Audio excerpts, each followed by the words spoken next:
Welcome back. Professor Wills here from Pasadena City College. Well, today we're going to meet a real icon of modern art, Pablo Picasso. Pablo Picasso lived a long life. I imagine if you could throw a stone in any direction, you probably might find that it lands on some work by Picasso. He was born in Spain and embraced Spanish realism from a very young age.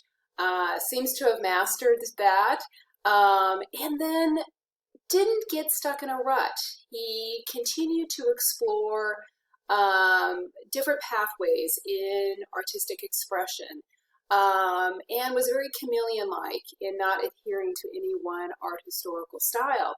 Of course, he was the definition of an avant-garde artist, always pushing the front lines, pushing the boundaries, pushing the envelope, and blasting pathways for other artists to follow.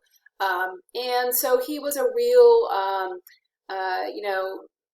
guy who defined art in the 20th century. And so let's get into a couple of examples. One from him as a young man, having just traveled to Paris to soak up all there was to learn about art in that most progressive of art cities at the turn of the century and early 20th century. And then later we'll take a look at a subject that was controversial, but at the same time was groundbreaking. So let's get to those PowerPoints.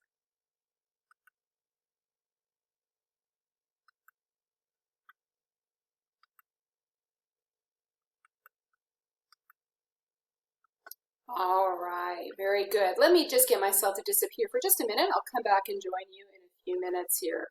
What I want to show you just is a quick little kind of mosaic I've created via PowerPoint just to give you a sense of what Pablo Picasso looked like as a very young man in Spain. You can see him slightly older here working in his studio, and then what he looked like perhaps in the 1950s, 1960s, I'm guessing here. But in early examples of different periods of his art as well. This, again, is to underscore that this is an artist who isn't just associated with one art historical style or movement. He was eminently curious, had a tremendous work ethic, and was highly productive in the volume of art and artistic expression that he embraced. So what were the things that influenced him or perhaps encouraged him in these varied pathways? Well, let's move forward here and take a look at what I'm talking about here. And this is a portrait that he executed called Portrait of Gertrude Stein in 1906 to 1907. Gertrude Stein was an American woman who was wealthy enough to move to Paris with her brother, and she had her own apartment, and she was famous for being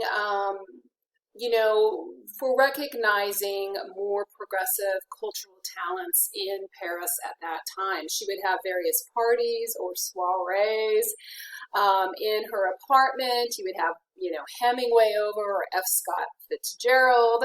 Of course, those were the major authors of the early 20th century who were living abroad, but also, musicians and artists. So she had Pablo Picasso over to her apartment and eventually recognized his early genius and invited him to paint her portrait. So this is what you see here is a portrait of Gertrude Stein. So what's interesting about this is he had her sit for this portrait over 80 times. Now, I would expect most clients would get pretty irritated with the amount of time an artist requires to capture your likeness in a portrait that at first glance doesn't seem, to have a complex background or complex costumes or anything like that. So what was going on there? Well, Picasso was really just sort of grappling, I think, with a new way of doing portraiture. And so along the way, he began to look at art from other times, but he turned to indigenous Spanish art, but art that's considered more from their ancient history. So what you see on the left is a small image of a sculpture there. And so the simple stone sculpture from ancient Spain is something he looked at, and he looked at its sculptural aspects, the often strong planes that define the cheekbones, maybe the more geometric triangular shape of the nose, maybe more of the tapered oval of the eyes, and these elements, these forms, become part of the visual language he uses to describe Gertrude Stein. So it's like from the neck down, it's a pretty traditional portrait. It's like what you see a lot of people, maybe even your high school senior photo had you, the photographer studio might have had you sit down in a chair and kind of arrange your hands in your lap. We saw that with the Mona Lisa for sure. But looking at the face of Gertrude Stein, you might notice the irregularity in her eyes, as if one of her eyes is slightly larger than the other. This is Picasso's attempt at describing near and far views. Remember that? That might ring a bell when we were talking about Cézanne with his painting Mont Sainte-Victoire, the idea of representing in one artwork two views, both close and slightly further distant or back. And that is the explanation for these eyes, as if this eye, he's standing closer to his subject, and this eye is smaller, as if he's receded away from her a bit. So that's something he's tinkering with at this point as a young artist. And then look at the face. It is stone-like. That is not Botox going on in her forehead there. It has that smoothness, much like this Spanish Iberian sculpture that you see on the left here. It's got a strong, triangular, kind of geometric nose. And then look how he's rendered that shadow to delineate strong, flat planes to describe her cheekbone area here. So her expression is almost stone-like, but again, that influence from ancient art, this is something that modern artists are looking, they're craving, a tradition that is not born in the Renaissance or Greco-Roman culture anymore, that is now moving into other territories of time and place too, as we'll see coming up with his next artwork. But with Picasso, it's like he's intercepted that football from Cézanne, and he's going to run with the idea of multiple views within one painting. All right, believe it or not, also, she adored the painting when he was finally completed the project, because Gertrude Stein had a very good eye. All right, the second painting we're going to take a look at, I'm just going to take myself away so that you can see that famous quote associated with Picasso. The title, Demoiselles d'Avignon, or the English translation, The Ladies of Avignon, if you'd like to just write that down. 1907 is the date of the painting. This is a painting that I've written here, Primitivism, but really it is the painting that kind of launches Cubism, which I'll explain in my next video lecture a little bit more fully. That is the art historical style that Picasso is most known for. The inspiration for this painting, that's pretty large, it's about 8 feet in height approximately, is a famous street in Barcelona, Spain, that's known for prostitution. So even though Picasso was living in Paris at the time, he's capturing this subject of women who seem to be on display as if for sale. So one wants to sort of immediately assign it some kind of, objectification of women kind of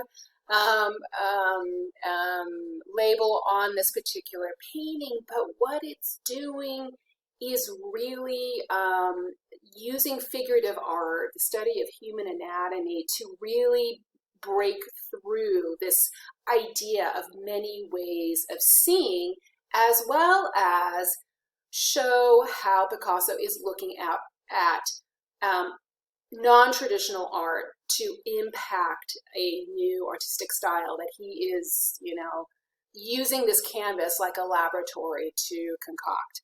All right, so the one thing I want you to notice are among the 5 women that you see here, you see these Gertrude Stein sculptural looking faces, right? Strong use of planes and geometric forms to describe their faces. They even have dissimilar sized eyes, as if you get this idea of near and far views. What you also get on the far right are mask-like faces.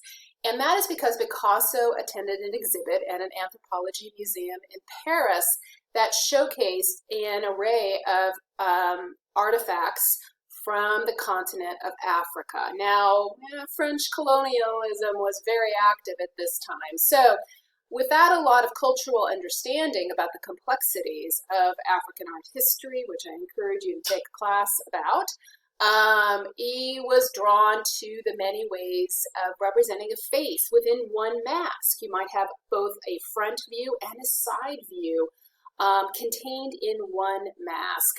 And that, of course, is exactly in line with this many ways of seeing that he is embracing. So this figure, for instance, that's crouched, you get a view in profile, but then a front view as well going on here. And same with the body. It seems to be seated sideways, but then there's sort of this twist to the torso in a frontal way as well. Again, as if we're seeing one figure from different aspects, front and side, many ways of viewing, near and far. The other thing you might notice is a total denial of, techniques of perspective, of setting, of background. Not only are the figures made up of different kinds of forms or shard-like shapes, but so is the background as well. And of course, his famous quote is exactly what he's ruminating.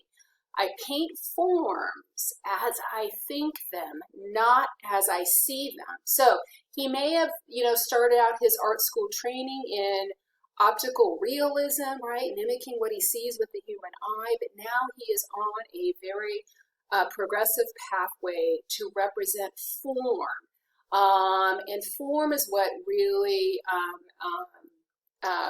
got his attention, and the many ways of seeing form and representing forms in his artwork. So this is what's taking us to Cubism, which this is definitely a representative of. By the way, apparently what also inspired this particular painting was when Picasso saw another by Matisse, and he kind of secretly caught a glimpse of it, and he was so jealous that he wanted to embrace and do something equally impactful. So we didn't have time to analyze Matisse's Le Bonheur de Vivre, or The Joy of Life, from 1905 to 1906, but here you also see an array of human figures that are nude in a myriad of activities, lovemaking, dancing, lounging, in a signature Matisse expression of color and form. This, in a myriad of scales, this is what really caught Picasso's eye. Is so avant-garde and so progressive, and something that he explored. Now, though there's color going on here, color is not what Picasso is really about at this time in his career. It is form, and again, the many ways of seeing in his artworks at this point in time. All right, more about Picasso coming up in my next mini lecture. And we'll meet his close artistic friend and Cubist innovator, Georges Braque, as well. All right, take care.